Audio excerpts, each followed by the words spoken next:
हॉटेलपेक्षाही जास्त चविष्ट शेवभाजी घरी बनवायची आहे? मग आजची रेसिपी शेवटपर्यंत नक्की बघा. कढईमध्ये सुक्या खोबऱ्याचा किस रंग बदलेपर्यंत भाजून घ्यायचा. त्याच कढईत एक उभा कापलेला कांदा घालून परतून घ्यायचा. कांदा हलका भाजत आला की 3-4 कढीपत्त्याची पानं, 2 ते 3 छोटे अद्रकचे तुकडे, 9-10 लसूण पाकळ्या सगळं रंग बदलेपर्यंत भाजून घ्यायचं.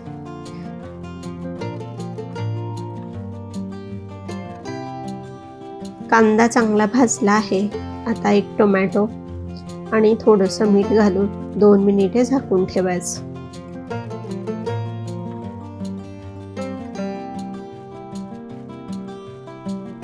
बस इतकंच भाजून घ्यायचं आहे.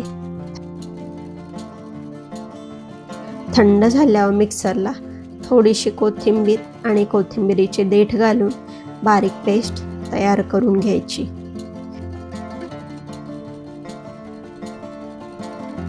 कढईमधले तेल गरम झाले की अर्धा चमचा जिरे तडतडलं की एक बारीक कापलेला कांदा, चवीनुसार मीठ घालायचे. मिठाचा वापर सांभाळून करा.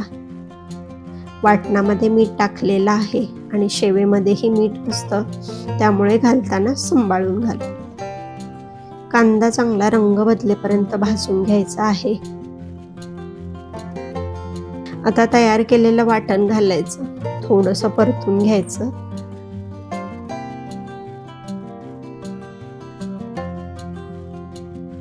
एक एक करून मसाले घालायचे. हळद, लाल तिखट, कांदा लसूण मसाला, धनापूड.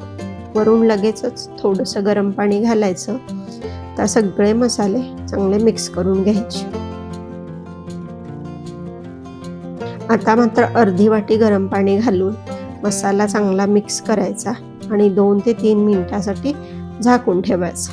म्हणजे मसाला चांगला भाजतो आणि मग चव आणि रंग दोन्ही चांगलं येतं. मसाला चांगला भाजला गेला आहे. बाजूने चांगलं तेल सुटलेलं आहे. तुम्हाला जशी ग्रेव्ही हवी आहे त्यानुसार गरम पाणी घालायचं.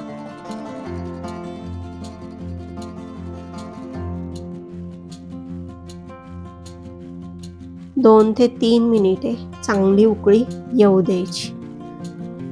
मस्त खमंग झणझणीत रस्सा तयार झाला आहे. मस्त वरती तेलाचा तवंग आलेला आहे. आता गॅस एकदमच बारीक करायचा आणि जाडी शेव घालायची. हलक्या हाताने मिक्स करून घ्यायचं. शेव जास्त वेळ शिजवायची नाही. एक उकळी आली की गॅस बंद करायचा. शेवटी वरून भरपूर कोथिंबीर घालायची. मस्त शेवभाजी तयार आहे. भेटूया लवकरच. तोपर्यंत काळजी घ्या घरच्यांसोबत, स्वतःचीही.